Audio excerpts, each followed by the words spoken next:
Greetings, everyone. It is great to be here with you tonight. I'm Joyce Davis, and I'm the president and the CEO of the World Affairs Council of Harrisburg.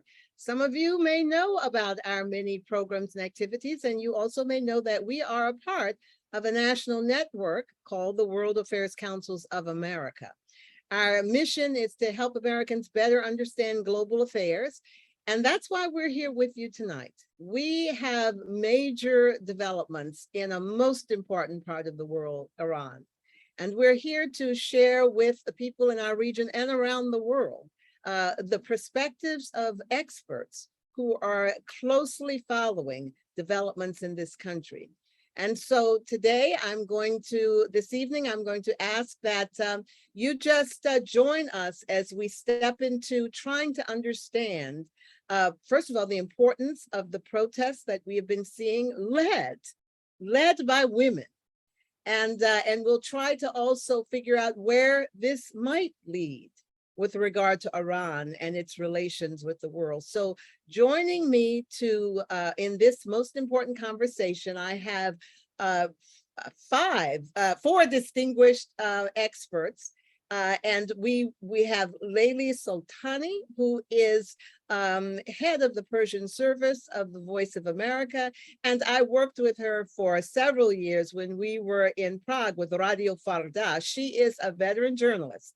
And we are really privileged to have her share her expertise with us today. Hi, Leila. Good to have you here. Hi, Joyce. Thank you so much for the opportunity.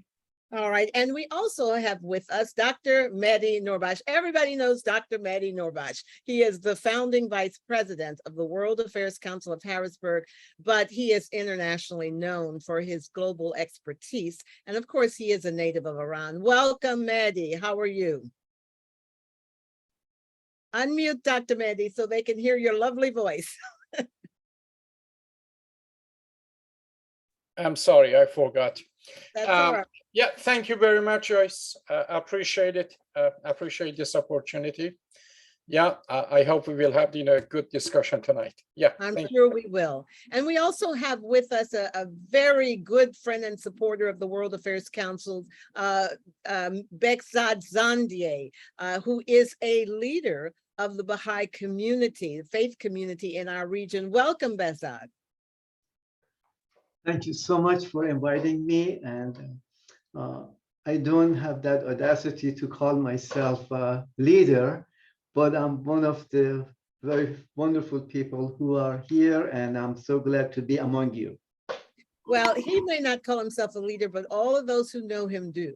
And he is very good at leading interfaith and communal activities here in our region, a very powerful force for that. And finally, we have, not finally, but very importantly, Dr. Mireille Rebeiz. I want to give her her due and her title. She wants to just be called Mireille, but welcome here. She's a professor at Dickinson College with a very long resume, as do all of the folks here. So welcome, Mireille. It's nice to have you here.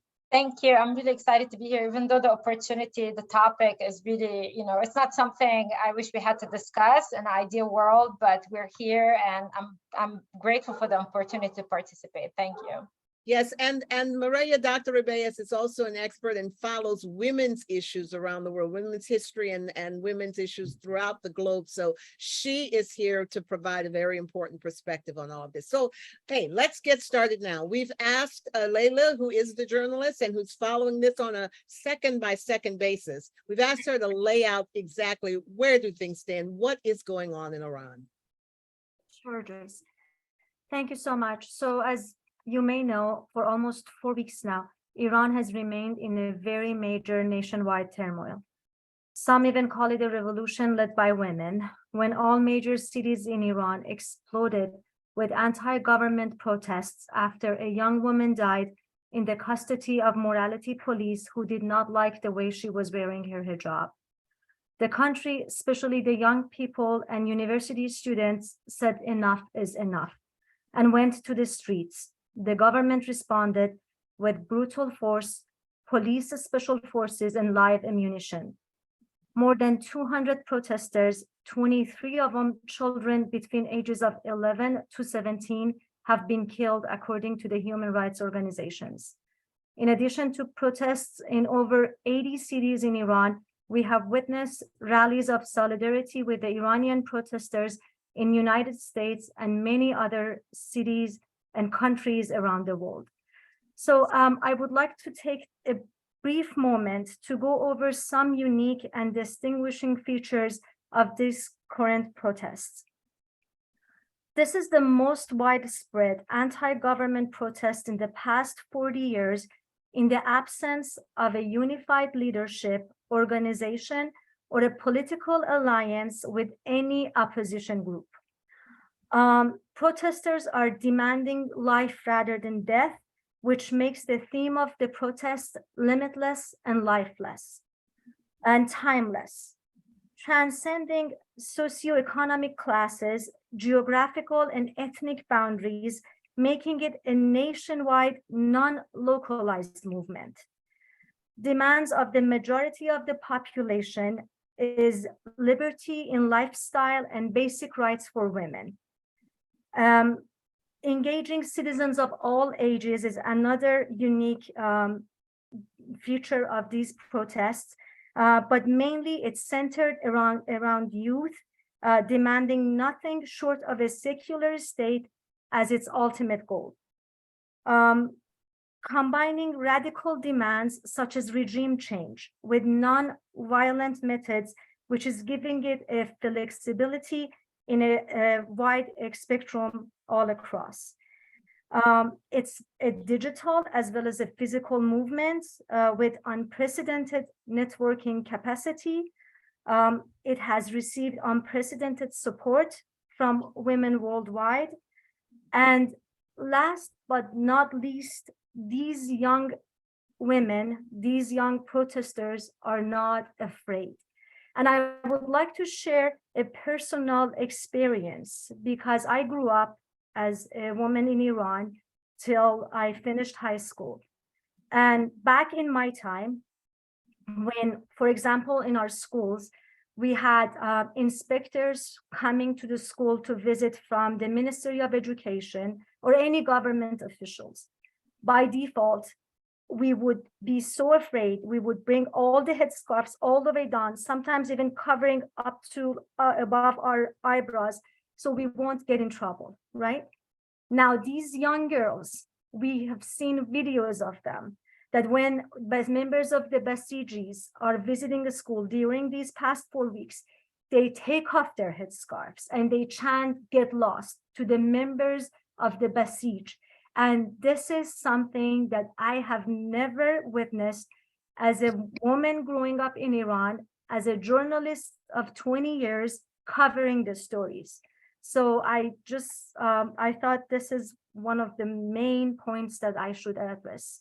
With this, I finish my comments and we can move forward to the next. Well, that's pretty incredible. I will tell you that is pretty, and I've been to Iran and I know I had to, because I'm not used to covering so much, I had to make sure all the time that I was covered, and I have a kind of free personality anyway, so I had to always stifle myself to not laugh too much or anything. So boy, but the fact that they're doing that now without fear is incredible. We have a lot of questions we want to ask you, but let's turn to Dr. Noorbaksh. Dr. Noorbaksh, you heard that. Please let us know your thoughts. I want to confirm first, what Leila said. This is the first time after the Iranian Revolution that you have thousands, if not millions of Iranians in the streets. In the previous protest, the people were gathering in one place. And that was making it easier for the police to crack down. But in Tehran at the moment, you have in more than 100 locations that demonstrators are protesting. And not only in Tehran, in other cities of Iran, you have scattered protests and demonstration. In part of Iran, like Sistan and Balochistan, is very, very brutal compared to Tehran, that is a little bit less. But Leila is absolutely right. The government is trying to crack it down, but they cannot because of the tremendousness of the force of the people, of course, in the streets. This is overall one thing. this is the first time after the Iranian Revolution that you have, of course, we had women in the elections in the past, but this time you have women and you have a younger generation. And this is a generation that Leila said it very nicely, totally digital, is connected with the world. I was reading one piece of the news last night from somebody. I was conversating with somebody in Iran who is a close of mine, and he's in that business. I didn't know that a lot of Leila, a lot of these people, that younger generation, they are employed by the foreign companies outside of Iran.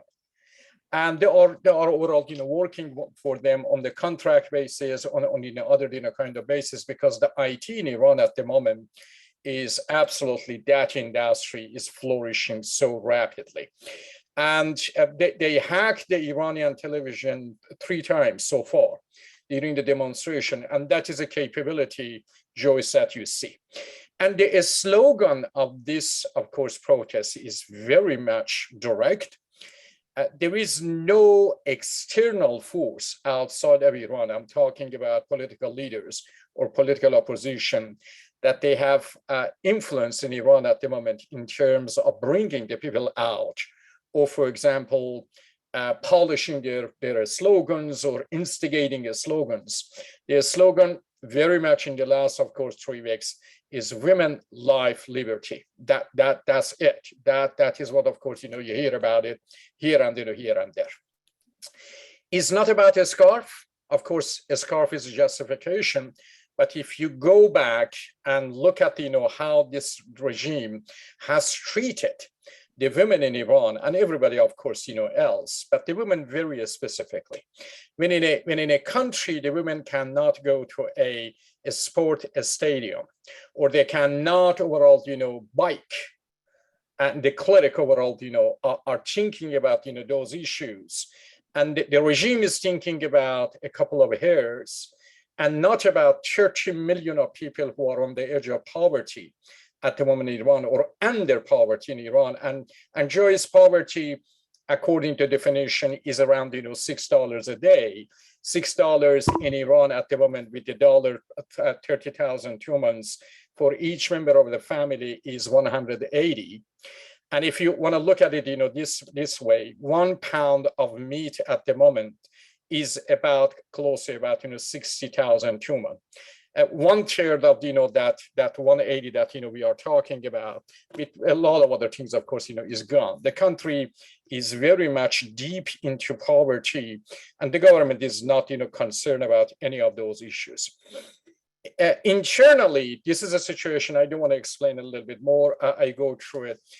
Externally, this is amazing that this is the first time that perhaps in the world that the protests in Iran gained that much of attention around the world. And a little bit people are looking at the authoritarian nature of the regime, the alliance of the regime with Putin. They frame the picture of Ukraine and see what authoritarian is capable of doing. And it is very scary. It's a very scary, of course, picture, and got a lot of attention. Iranian outside came out in thousands. 2 weeks ago, we had one demonstration in that was Toronto, Canada. 70,000 Iranians came out, and the police said this is the first time in the history of that city that they can see that much of a peaceful, nice overall, demonstration all around, the world. Let me conclude over here, and I leave it, of course, to the public. At the moment, regime has 5 crises in front of it that they cannot solve any of them. The first, of course, problem, or the first challenge, or the first challenge for the Iranian government, or the crisis, is a crisis of incompetent regime, or the incompetent elite, that they cannot really look at the economy, look at other things, and work it out. This is overall what you see. The second one, of course, is the problem of economic problem that is a huge challenge. That is a crisis that, of course, you can see it. The third one, of course, is a question of identity.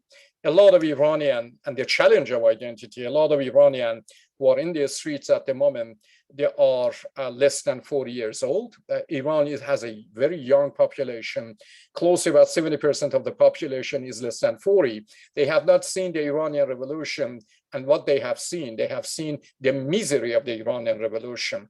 And this is overall, identity clash between a government that is very strict, doesn't care about, anything else, except imposing, of course, his own version of religion on the people. And on the other hand, the Iranian public that are thinking or are, talking, or they are demanding a relatively a life that everybody, of course, has in the other part of the world. The fourth problem at the moment, or the fourth crisis, is the crisis, the international relation crisis for Iran, as all of you know. And the last one, of course, is the politics inside the country that is very corrupt, very one-sided. The patrimonial government in Iran attracted attention of those who can give loyalty to it and get the resources. And this is a minority, and the rest of the population, unfortunately, not. These are the crises, in my understanding. Even if they can crack down the current protests in Iran, that overall, comes out later on much more forcefully. And from this point, you see a government that is constantly dealing with crises and problems inside, that country, and a public that is bravely overall, is voicing his opposition. And that is not easy. That is not easy against a brutal regime in that, part of the world. Joyce, thank you very much. Thank you for that overview. I'll tell you, as someone looking from the outside and the inside to this, and knowing a little bit about the Iranian people and the history and the talent and the genius of the Iranian people. I mean, it's heartbreaking to think that this is where the country is now. I mean, it truly is. It has to be, as you say, incompetence, number one. But anyway, let's turn to Behzad Zandieh now. Behzad, you asked to be able to be a part of this conversation and to talk about another aspect of what's been happening, and that is the repression, the oppression of the Baha'i people. So please, Behzad Zandieh. Thank you. It's difficult to follow in the footstep of two wonderful speakers, but I do my best. In the Baha'i religion is the latest religion, and it started back in 1844 in Persia, which is known as Iran now. And one of the main principles of the Baha'i faith is equal rights of man and woman in all aspects and life of the society. And it's very interesting that not only the early believers, there were very many of them, they were men, but very many women also became the believers. And one in particular, a lady who was a poetess and eloquent speaker, well educated for that time in the history. And he promoted the whole right of the woman. And she was the first one that I know ever took her veil off in the public. I mean, you can lose your life, right on the spot if you do that, for which he actually died 5 years later after many years of being imprisoned. And so persecution was very great at the very beginning. More than 20,000 they gave their lives after 5 or 7 years. And then somehow the persecution subsided. But by the coming of the new regime, it really intensified. It became worse. And even at the beginning of this year, the persecution was very much intensified. For example, I will not say anything from the Baha'i source because we can be prejudiced. But this is from International Religious Freedom Relief. it says in here that this pattern of repression and discrimination against Baha'is includes measures to restrict the educational, economic, and cultural lives of the Baha'is, preventing Baha'is from engaging in certain occupation and high-earning business, confiscated their properties, expelled students from universities who are found to be Baha'is. Authorities routinely arrest Baha'is, raid their homes, confiscated their personal belongings without any cause. Authorities also arbitrarily retain Baha'is on suspicious charges where they are denied prosecution, including access to legal representation. Baha'is have faced legally lengthy delays before facing trials in summary judgments where they are imprisoned for many months for their beliefs, and also they are going through the ongoing abuse, including allegation of torture.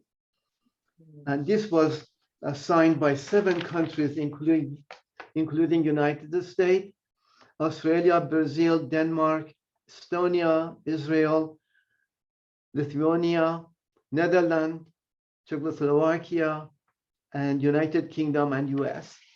And then UN Commission on Human Rights just recently put this out. The international community cannot remain silent while Iranian authorities use overboard and vague national security and espionage charges to silence religious minorities or people with dissenting opinions, removing them from their homes and effectively force them into internal displacement. The Baha'i community is among the most severely persecuted religious minorities in Iran, including Jewish faith, Christian faith, and Zoroastrian.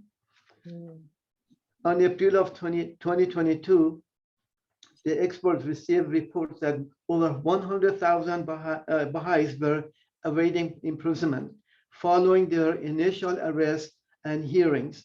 Since July 22, security agents have raided the homes of over 3,500 Baha'is in various cities and arrested several hundred individuals across the country. The arrests included many members of the former leadership of the Baha'i community. So this is really has intensified and makes it very difficult. When they devised the new constitution, the Baha'i religion was not mentioned in it. Therefore, Baha'is do not have any civil rights. One example of it is one time a taxi driver struck the pedestrian and he was killed. The driver was convicted for manslaughter and was supposed to go to jail. But since the victim was a Baha'i, he was set free. So you're really at the mercy of the judge or at anybody because you have no rights. So, and then Baha'is are the one community that I know we are not supposed to, and we do not become a part of or member of the political parties. We serve our government, whatever that government is, and we do not take behind to belittle them or to try to forcing any changing of the government. But they attach a lot of other false or misinformation or disinformation among Baha'is so that they can arrest them. I hear that even since the people in United States, but there are all other countries, but they picked up United States and Israel for demonstrating in support of what's going on in Iran. They said, well, this was staged by America and staged by Israel. So they're cherry picking, as they call it. And that's not very true at all. Thank you. Thank you, Behzad. It's very clear that the government itself persecutes, women, but also people of different faiths. That it's just the testimonies here just speak to a government that is just not honoring human rights across the board. So, Mireille, you have heard this. You have heard all of this, and I would love to bring in your perspective now as someone, and you also were a native of the region. You were a native of Lebanon, correct? Right. And thank you for this clarification. I'm not Iranian, and I do want to clarify this because I don't want to appropriate the voice of Iranians, but I consider myself an ally to my sister and brothers over there that are fighting the fight for freedom. And when I said I'm excited to be here, not because the topic is exciting, but because I want to lend a voice to the struggles that we share in the Middle East. So I'm certainly in awe and in admiration of the work you do. Behzad, if I may say this, your testimony, you said you're not a leader, you are. When you give a voice to your community, the courage you have to do so, that's what makes a leader. So I'm grateful for that.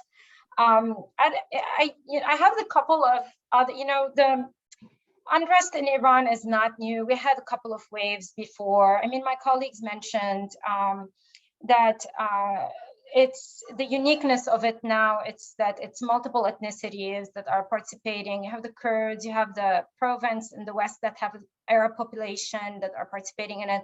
Men, women, different ages. I saw a picture a couple of days ago on Twitter, a veiled woman burning a veil. And when she was asked what she was doing, she said, "My daughter should not be forced to wear it." So it really touched me because it's like she's wearing it by choice, but no woman should be forced to, right? And I'm like, yes, this is how it should be. And it was said also that the reasons are more than the headscarf, and clearly there are more. There is how far can you push a population, right? Like, I mean, women's rights in Iran and in the region, there's clear oppression there. In 2021, the Iranian government wanted to pass actually what's called the population law. And actually, it restricted or banned contraceptives in public hospitals and sterilization. And the arguments is that they want to increase the population of Iranian, which is ironic because it is a young population already. But the interesting part is, like, if a woman wants to go through an abortion, she needs the approval of 3 doctors who have to testify that her life is in danger. And on the committee that decides that, there are religious clerks.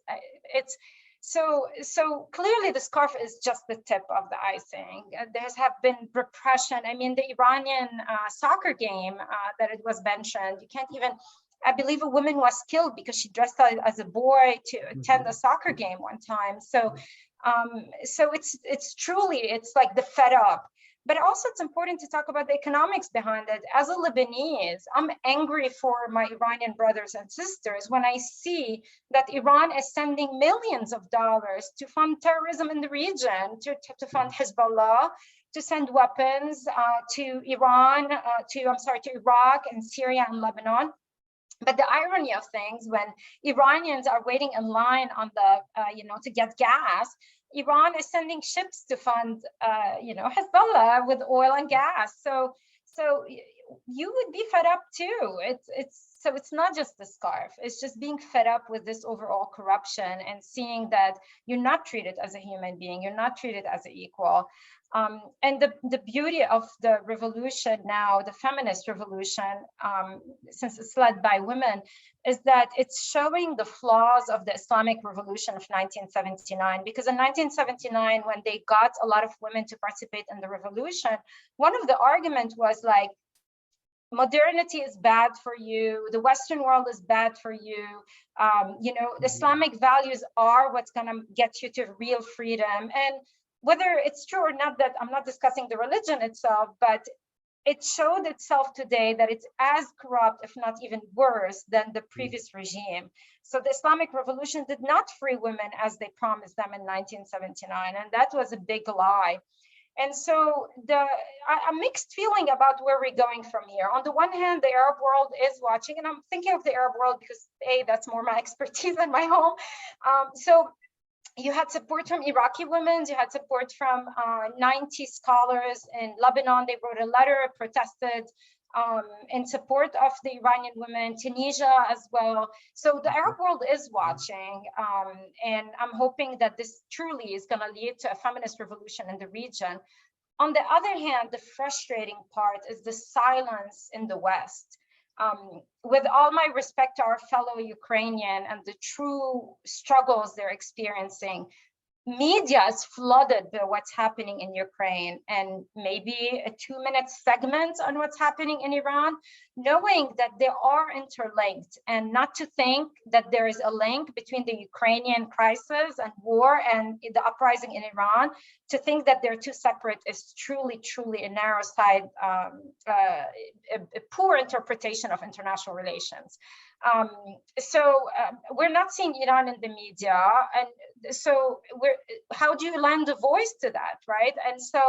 And part of the reason why there is not much in the media is, well, because, and if I maybe here use terms, I don't know if I should use them, but white suffering is always louder than the suffering of brown people and Middle Eastern people and people of color. And so, when Ukrainian descended, when Russia invaded Ukraine, media was like, we can't believe this. These are civilized people. And you're like, what happened in Syria 10 years ago? They were not civilized. That's why we did not see them in the news. So I feel there is a repeat here. Like, we're not seeing what's happening in Iran in the news, partly because, okay, oppression in Iran, but nevertheless, what happened to lending a voice to supporting to just cause? And that's the frustrating part for me. And part of it, I wonder if it's done purposely, because now that Russia is like, okay, I'm going to keep my gas and goodbye, Iran's resources are needed. So the nuclear deal is still on the table. Where's the West going to go with that? A bunch of women protesting? Should we support women's rights? Or, hey, we need our gas, it's winter, where are we going to go with that? I'm not into conspiracy theory FYI at all, but it is interlinked. It is interlinked. Like, I'm baffled by the silence. I sit in front of the news. I'm like, okay, anything on Iran, and it's just maybe after 6 hours, like a little headline at the bottom, and you're like, wow, this is so. This is the frustrating part for me, and where we go from here, we've learned from the past that we need unified fronts, and that's my little fear about what's happening in Iran right now. It happened in Lebanon in 2019, where the opposition did not unify, and COVID hit, so we crumbled. So my big concern is the world is not paying attention, but also the opposition need to unify, to have real demands that go beyond just one slogan, which is an amazing slogan, but they really need a chart of demands, and they need it now. And that's it on my end. Now, that's some really provocative comments there, Mireille. But you're absolutely right, considering the importance of this, how silent the American media is. Now, I could argue with you, being in the media, look at the January 6th hearings, look at the abortion, look at the lack of rights, look at these elections. It's the worst time in American history. So we're consumed with a lot of our own sickness here. I know. That is very true. I give you this. America is really good at what we say, navel gazing. You just look at yourself, and it's like the world doesn't exist, except when we need oil. We're like, ooh, where do we get it? Exactly. No, but you've raised some very important points, and I will take the moment here to say that on Sunday, from 2 to 4, we are doing a walk against hate, and it is in honor, in tribute, in solidarity with the women of Iran. Specifically noting, although initially we were specifically noting Mahsa Amini, but now so many young girls have died. And that's why I want to ask, to go back to Leila and just ask, tell us about the deaths. I was reading about 2 16-year-old girls who had their heads bashed in. What is happening? How can this, you cannot go back from something like that. You can't. And the fact that we witness these deaths, and then we witness how after this crimes, they're being treated by the governments. The parents are threatened by the authorities. In the case of some Their bodies were stolen and not, their parents were not allowed to see them buried. They were not buried where they were supposed to be buried. Some parents, some family members were forced to do forced confessions on the media, and that's just extremely sad. And as a person who has to deal with it every minute of every day, as you said, it's just every story. I keep telling my team that we talk about, okay, 200 people dead, right? And 23 were children under 17, but every child has a story. Every one of these 200 people have a story. And this is what we have had, and with many other stories in Iran. For example, when the Ukrainian plane was shot down by the IRGC in Iran and all the passengers were killed, right? We interviewed the family members, and then when you would look at the stories of those people, the stories of the people who were traveling to Iran to get married, the people who went to visit family members, and they were just by the flash of a decision, they were killed. And now we see these young people who take their lives in their hands, and they go bravely on the streets to ask for basic human rights. Really, it's not much what they're asking for. They're asking just for basic human rights and basic equality between men and women, and it's just covering it as it's tough. It's got to be hard. I know that Behzad is going to have to leave us shortly, but Behzad, I wanted to ask you before you do. I know you indicated that the Baha'i do not, want to get involved in any anti-government or whatever. But where are they standing now? Are Baha'is out as well, or are they trying to do a wait and see attitude? What's going on? The principle behind it is, if you are going to demonstration, you should do it for that cause. For example, I'm sure a lot of Baha'is maybe they are in demonstration in other countries also, but they're doing it just because they're standing in solidarity with their own sisters in Iran, and also for their own rights too, because the rights of women is not equal in every country. Some have it, it's different degrees of it. So this is a struggle for all the women of the world, but now they are really they're in the forefront of it. And I think we all have to support them and don't mix our cause with other causes, because then it becomes blurry. And then they will take advantage of it and paint it with the wrong color of brush.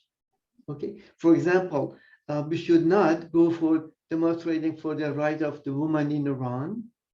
Therefore, we should not say we should bring this regime down, or we should do this to change the regime, because it becomes political rally. And then they will justify it to completely destroy that uprising. So therefore, we have to be very true to our own causes, and where we go, we have to make sure that we are not mixed with other interests, because then we will be all put in the same box, and we will be all pictured as one thing. So we are very careful to, like what I'm doing right now. We are letting all the people know about, yes, women's rights are very important, and we have to be very much diligent about it, but we should not say that by changing the regime. Right. The regime should change its attitude and become more civil to all the members of their subjects or their society or the citizen of the country. Because how can you be a governor if you don't know how to govern? And you cannot just govern a segment of the population and forget about the rest of the population. That's where these inequalities will arise, and that's where the revolution starts. So if I'm a wise ruler, I have to be good to all the members of the country, not just pick a few and turn everybody else against each other. Right. Right. I hear what you're saying. And but I will tell you, and I know you might have to leave. So when you have to leave, please do. We understand you're not being impolite. But I will tell you, Dr. Noorbaksh, I was caught off guard at one point when I was interviewed. Kambi Stavana, one of the writers at VOA, interviewed me and asked for a comparison because of the protests under Khatami and the protests now, right? And that's when I was very much covering Iran every day, you know, every second by second. And I did say, I thought there's a distinct difference, because unlike what Behzad is saying, he's saying, don't mix up the government with the rights of women. Frankly, I see it being mixed up. I really do see people now. Then there was a sense that we just needed to reform our government. We just needed to reform and get them on the right path. I'm not hearing that right now. I'm hearing something far more strident. Tell me, am I wrong, Dr. Noorbaksh? No, you're right. After 40 years of the Iranian Revolution, very much the idea that the government can change the course or the government can be reformed is no longer there. And this government repeatedly, we are talking about regime, this regime has repeatedly shown to the public that it is not reformable. There is no way. The ideology of this regime, that I put it, you know, in the crisis of identity with the rest of the population, very much is thinking about, you know, something else. The priority of this regime is totally a different priority. The priority is to export, for example, violence in different, you know, parts of the Middle East for influence. For the Iranian people, the influence that Iran can have is through a true democracy, a model government. And for me, this is overall very important. And the audience who is listening to me, Iran is very important for the Middle East. If you see change in Iran, then Nasrallah in Lebanon is no longer, you know, can very much, of course, pick up arm to silence the opposition or the different groups, you know, in Lebanon. Then democracy in Iran is very much important for the rest of the region. And that's a reason why none of the Arab countries at the moment want to see, you know, change in Iran. Let me tell you this. And that is one of the reasons, because they know it will have a ripple effect on a domino effect on the whole in the Middle East, because Iran, of course, with 80-something million population, if you look at, for example, Saudi Arabia, much of the labor force is coming from outside. In Iran is a country that the level of university goers at the moment is 58% to women and 42% to men. This is a country that you see highly overall educated, highly people are articulated in various, of course, you know, areas. And if you want to see peace and stability in the Middle East, and that has been my argument during the years with the United States government. Unfortunately, one of the things that you see in the United States in this democracy, a president, of course, you know, comes to power for 4 years or 8 years. Nobody is that brave or brave enough to go for deeper change, to prevent future, you know, crisis. And the future crisis, of course, is a brutal murder of Khashoggi, and now Mohammed bin Salman on the realm. These are the future dangers for the Middle East and for the whole, you know, for the whole region, and for the Saudi Arabia, for the Arab countries. And if you want to change in the Middle East, you have to support the Iranian, because if democracy is established in Iran, that will have absolutely a domino effect. That was the expectation from Turkey, that, as you know, Turkey went in the wrong way, Erdogan. But Iranians are different in a sense. And Iranian, the public-wise, the education-wise, the way, this is overall, you know, something that you have to think about it very seriously. Number two, I want to give you a comparison between Khamenei and any other leader. Khamenei is a Putin of Iran. Let me tell you these guys. Khamenei is supporting Putin in Ukraine publicly, not privately. And the Iranian people overwhelmingly, they think Putin is a criminal. And what is taking place in Ukraine is absolutely a crime, of course, by Putin, in Ukraine.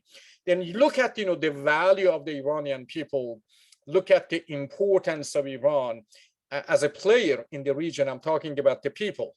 This is very important. And Iran and the Iranian people at the moment in the street, they rightly think that this government is not reformable. Something has to be changed drastically. And I learned, this after the end of Khatami in Iran. And that was why, during the years I have been in the opposition, that you have a type of authoritarian regime that you cannot reform. A regime that is to the bone authoritarian. There is no way. I'm sorry, Joyce. I'm going to ask Behzad. I know you have to leave, but you want to have one final comment? Of course, Joyce. Let me give what is it? Behzad, I totally understand your position, and believe me, I do not have any negative understanding from what you are saying. Your situation and my situation is very different. I know how poor Baha'is, how this minority has been persecuted in Iran, and I totally understand it. You have to rescue that minority, and I give you my really all of the support that you can get. Did you want to have a final? I know he has to rush out. Do you want to put the final? Thank you. I think you read my mind. This is what I was going to say. I did not say that we should not do that, all of us. Right. That's the position of the Baha'is as a minority religious group, that we do not do that. And I want to say that, Dr. Noorbaksh, you were one of the early scholars, Muslim scholars, that came to the defense of Baha'is in Iran. I read what you wrote. Thank you very much. How much, Baha'i faith, Baha'is have contributed to Iranian or Persian culture and so on. And I think I sent you a short note, and thank you for it, because to hear scholars and people who have a very progressive view of what's going on around the world, then is very important, because it's coming from another source, from outside, not from within. And same as what I am wanting to thank all four of you and rest of the folks who are watching it for your support and understanding. And with that, I bow out. Thank you very much. Very good celebration. Bye-bye. Thank you. Bye-bye. Well, let's get back to the point that Dr. Noorbaksh made, Mireille, about the impact on the Middle East in general. I still want to, there's another topic we have to delve into, and that is the understanding of the Middle Eastern woman, because we don't understand that in the US, all right? So that's a whole nother thing. We're complicated. Joyce, can I ask her to pronounce the first name, because I think you pronounce it in American way. Joyce, okay. I'm so sorry. I'm so That's sorry. All right. I thought I was pronouncing it in the French way. Mireille. Your first name. I have a hard time too. Yeah, go ahead. Mireille. Mireille. Okay. Joyce, I was trying to say Mireille. So Mireille. All right, Mireille, tell us though, he was talking about the potential impact, the dominoes falling. Could real change in Iran start some dominoes falling in the Middle East? I have to agree with this. I mean, history has shown us that Saudi Arabia is, they, on a political surface, Saudi Arabia pretend to hate Iran, but also they have common interests because both of them are conservative regimes and oppressive. And the moment you have one that is taken out of the equation, is going to inspire others to follow the lead. Now, the problem is although I believe it is true, but I'm not hopeful that it will happen, because there's Iraq and Syria that are a hot mess in between. And so I don't know how it would play, but certainly the leaders of the Arab world are watching closely, and it's not in their interest that there is a modern, true democracy in Iran. Certainly it's not in their interest. So let's talk. Go ahead, Leila. You wanted to add something. what was discussed regarding these protests, I just wanted to add that these current protests are not about the rights of any groups. Right. What we're currently seeing, we see that the protesters are demanding, it's like a nationwide, non-localized, as you will, protest, right? And it's about the citizenship, which means human life above any group, religion, minority, and creed, and that's what makes it unique. I just wanted to add that, and like it's about women's of Shias, Sunnis, Baha'is, Jewish Iranian women, Christian Iranian women. It's about the human rights, right? And so I just wanted to add this to what was said, because this is for the first time as a journalist that I'm covering a protest, and I see that people, Arab Iranians from Ahvaz are chanting for Kurds, and Kurds are chanting for people in Tehran, and people in Tehran are chanting for people in Khuzestan. So it's this make it extremely unique and commendable. Wow, this is a unifier in many ways for the Iranian people. That's truly impressive, because I know how divided some of this can be. And wow, I will say this, I would like to step now, and anyone who is listening, either on Facebook or whatever, feel free to type in a question if you have it yourself. But when we start talking about women's issues in the Middle East and in Iran, and we have to understand that there's great misunderstanding among American women and Western women about this world and about that. So one of the first things I really want to help people to understand, and I'd love for you, Mireille, to talk about this, but some women want to cover. They want to. I spent months going around the world talking to women in this world, and many of them feel more comfortable dressing modestly. And I even spoke to women who have strict purdah, they call it, where everything is covered. Cool. If you want to do it, do it. The issue is when you don't want to. And the issue is when this is used to stop women from, now, because we could remove all of this, there could be no dress code and still repression. Am I right? Right. I mean, look what happened in the United States with Roe v. Wade, right? I mean, it's when I teach my classes on women of the Middle East, I always tell my students that we should look at women's rights in a transnational lens, because a lot of these causes overlap. And to think that we all, and here I'm positioning myself as an American woman, to think that we in the United States have all the rights we want, it's an illusion. The problem is patriarchy and conservatism, and these are common factors in many, many countries. Now, I mean, if you take conservatism in the United States on a Christian end or evangelical end, it's no different than conservative Shia in Iran or in Lebanon. It's not different. It's the impact on women is the same.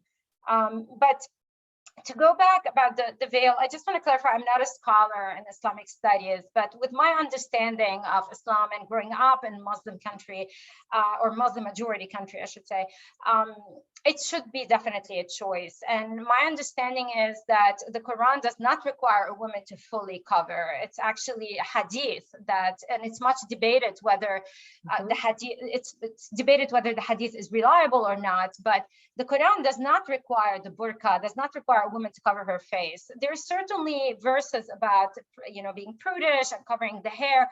And many feminist Muslim scholars argue that the Quran needs to be read from a feminist position, because the interpretation so far is done by conservative men who interpret it from a position that suits men's need, including polygamy, for instance. The Quran is very clear that one can marry 4 women on the condition that one is equal to 4 women. Name one man who can be equal to 4 women. I mean, so feminist Muslim scholars argue, well, what about this condition? So the veil, first of all, the chador, it's many scholars, Muslim scholars argue that it's not actually required. Being modest is required. Now, as you said, women should have the right to choose what to wear, what not to wear, whether to cover their head or not cover their head, and so on. The one thing I want to take opportunity to say, because you mentioned Western world and the veil, there is a big misunderstanding about veiling women in the Middle East and in the United States. And ironically, the misunderstanding about the veil comes from liberal women and women from the Democratic Party. Because in Islam, a little girl, there's no requirement for her to be veiled.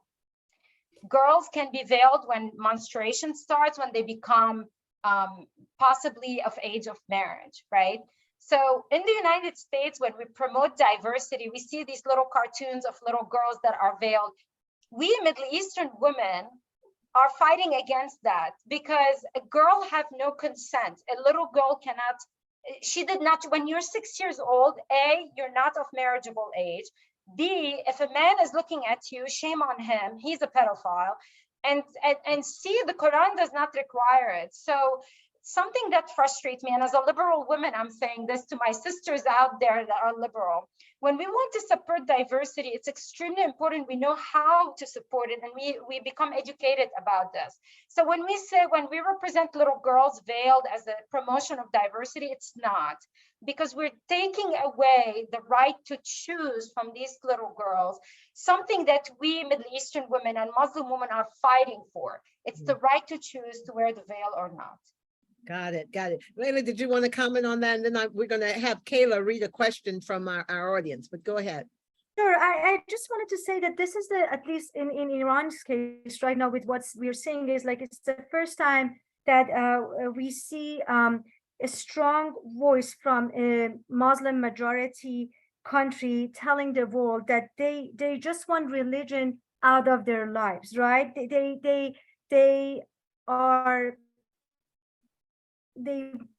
It's not about religion. It's not about, like, basically they want their basic human rights to be respected. They want to have the choice to wear their hijab or not to wear their hijab. They just don't want the clerics rule them anymore, right?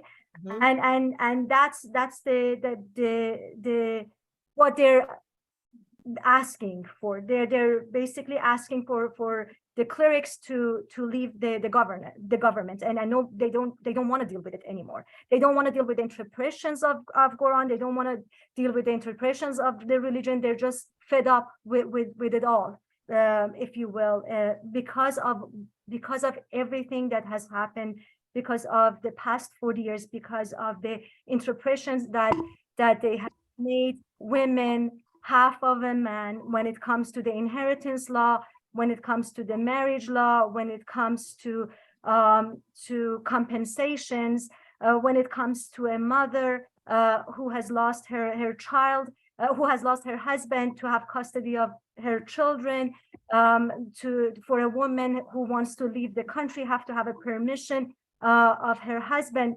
All of these for 40 years, and in Iranian women, they're as most women in the Middle East are very well educated. And now with the technology, and they're very savvy, they are very much connected to the world, and they no longer are tolerating this. Well, I absolutely. So let me just see this. Joyce, I think Kaveh Basminji is here, and let me see if I can figure out a way for him to speak. Are we able to allow any of our guests to have Kaveh, I'm not able to see how to get you actually able to speak, but if you want to type in. Oh, he's over here. He's over here. Are you able? Yeah. Hello, Joyce. Go ahead. Others, can you hear me? Yes, we can hear you. Go right ahead.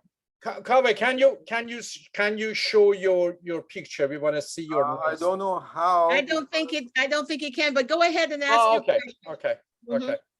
You should be able to go start video, and then you should be able to show your face. Right. Yeah, my face is not very interesting to anybody, so rather stick with my comment.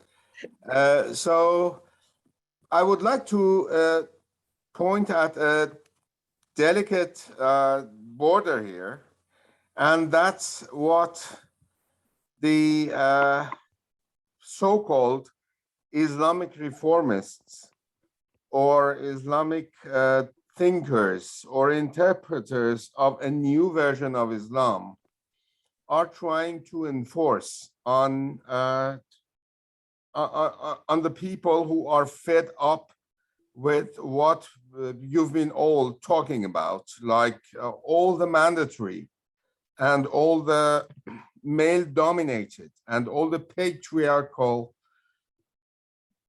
so-called rules and regulations imposed on half of the society who have no say in deciding about their own fate, their own participation, their own bodies even. So I think what Mireille said, with all respect, is a slippery slope. And once discussing basic human rights, we got a very, very clear charter of human rights, universal charter of human rights, which deals with every single individual, regardless of their color, their creed, their race, or whatnot. It doesn't mention their holy book.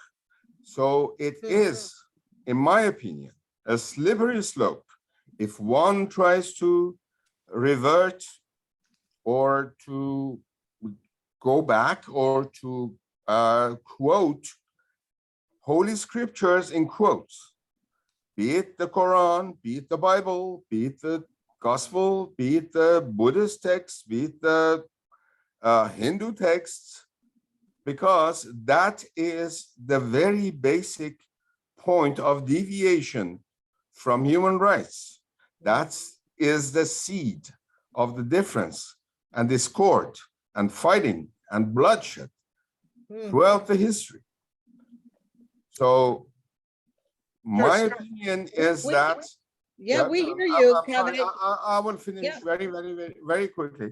So I would suggest that in any kind of discussion about human rights, basic human rights, we shouldn't refer to or just base our discussions upon any particular book and its different interpretations. As they say in the Islamic tradition, there are 72, at least 72 different interpretations of Islam in itself. Some of them are very nice and human, some of them are very violent, and which is the case with the Bible. So I think that is a slippery slope if we want to have a modern civilized society. Thank you very much. Can I add something over here? Go ahead, Dr. Noorbaksh. I think what Mireille said was not, out of proportion. In any democracy, you have to defend the right of the people in their belief system, no matter what that belief system is. That is part of a democratic value. You and me may not, agree with the tenet of that belief system, but that is our business. That is not their business. In any democratic country, and this is, the stand that I have for the Baha'is in Iran. For the Baha'is, this is my defense, that I defend Baha'is. I defend their faith, and because they have, that faith, no government has the right to discriminate against a group for a special kind of, faith. This is my, line of defense. Anywhere, of course, I go, and from the beginning, that was my line of defense. No, I think Earl did not, try to put, the human rights within the context of any religion. Not only in Islam, you have different readings of religion. You go to Christianity, yes, Joyce? In Christianity, you have the Southern Baptists, yes? Yeah. You have, and honest to you, Joyce, I have said, this in several of my lectures, that if they were not blacks in this country, and if they were not the Christianity of the black, we may not have been over here in terms of the human rights. Right. I put Martin Luther King and the sacrifice of those people. And as all of you know, that is a liberation theology that he had. Yes, Yeah. that was a liberation theology. I think the point is, well, I understand what Kaveh is saying very clearly. Mireille, you wanted to talk yourself. Go ahead. I just want to clarify something. First, thank you, Dr. Noorbaksh, for your comment. That was that is true, actually, what I meant. Dr. Davis, you asked me specifically about the issue of the veil. We cannot speak of the issue of the veil without tying it to the Quran and how it's interpreted in the Middle East. Now, if the question were, how do I see, what kind of regime do I ideally see? As a religious minority myself from the Middle East, the ideal regime would be, any country in the Middle East would be a secular regime. I grew up in French schools. French are big on, secular system. I believe people should believe whatever they want in their own household. I don't think politics and religion should mix. Whatever you want to believe, whenever you want to fast, it should be in your own household. I'm big on that. But the question was specifically about the veil, and I cannot dissociate it from how it is interpreted in the Quran and how it is applied. And the point is, I cannot also speak in the name of the Iranian people and say they should reject Islam altogether. And I don't think that's what they're asking for anyway. So this is why I don't think that that speaking about the Quran in this context, I don't think it was out of topic. Mireille, in the last, Joyce, I'm so sorry. At the beginning of the protests in Iran, I had this debate and discussion in the clubhouse and in other places. And some people were very critical of me. And what I was telling them, that I'm not defending any faith. Right. I'm defending the right of a person to have a faith. Absolutely. There is a separation between the two. Yes. Absolutely. I am in my faith. I'm very, very liberal. I do not believe in, in covering. I don't believe in any of, those things.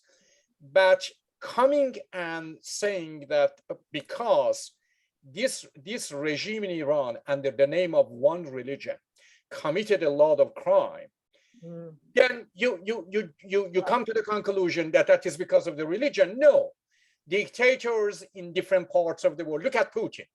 Putin has now the back of a what? Of a Christian Orthodox church. Joyce, yeah, they have. And do you know what? And do you know what, Joyce? This is amazing. That the same church in Ukraine is against the church in Moscow. Yes, the same denominator. The same denominator. But Kaveh is right. I'm gonna let Kaveh come in here. Religion is often used to oppress. Absolutely. Absolutely. And there is a global history of that. He's absolutely right. So I get where he's coming from. But on the other hand, you cannot ignore there are people of deep faith. And if you're going to convince them, you have to convince them past their faith. And Joyce, we should not forget this, that liberation theology in Latin America, or what Martin Luther King had from the church, also were liberating. We should, the same as other ideology, Kaveh, he has his hand raised up. Did you want to add something else? Yes, I would like, if I have time. Can you hear me? Yes, we can. Yes. Okay. I just wanted to say that we have to focus the discussion here. And the focus of the discussion, I suppose, is the recent protests in Iran. And it's not about the rights of Baha'is or Jews or Muslims, or whatever. It's about basic human rights. I suppose everybody agrees. I think you're having a little technical difficulty there, Kaveh. It's hard to understand you. That's better. Oops. No, it's cutting. You're muffled, Kaveh. I think it's because of your mic. How about now? Yes, good. Very good. Very good. Okay. So let's focus on the basic point of the discussion today or this evening, and why Iranian women and men. Kaveh, you have a problem. Well, I think what he's saying is let us refocus on the issue of the human rights violations going on now. And I Yes. think that's very good. We can Yes. do that. Kayla, let me ask you, Kayla, did you have a question that from the Facebook you wanted to read? There's a Yes. question also in the chat. Yes, no, I'm going to get to Yeah. it. Trust me. But Kayla, go ahead. It was the question from the Q&A. We had nothing coming in on the Facebook, Okay. but I know Roxana Sasa, I hope I'm pronouncing your last name correctly. Why are we not hearing from American feminists to support women globally? Joyce, Which American wants to take that? Joyce, that was Listen, I that will was tell you Ro- why. Yeah. I Joyce, will that tell was you why. Roxana. That was Roxana. Oh, yes. Yes. Yes. Well, Okay. here's the thing. When I look at what I have to deal with right now as an American woman, not to mention an American Black woman, that's adding a whole lot of stuff there, but just the American women now are being besieged with their own issues inside the country. And I mean, this is human rights issues, many would argue, that are just pivotal to whether you're going to live or die. Personally, I mean, right now, a woman could have a ectopic pregnancy or something that could threaten her life, and it may take, a doctor may refuse to do it because they don't want to be prosecuted, so the woman could die. We're dealing with some real tough stuff here. We're getting ready to face elections in this state alone that could force me to leave because I can't go through another oppressive period like we went through before the civil rights movement, right? So we're dealing with a lot of stuff here, and yet we should also be speaking out, which is why I've organized this so that more women can understand what's going on. The truth is, women around the world need to join hands, and we need to support each other. We need to support each other because let me tell you, we haven't won full rights anywhere. We haven't won equity anywhere. This is still a struggle.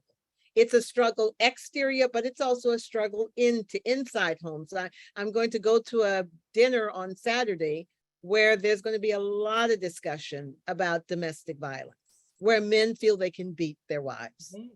I mean, that's in America.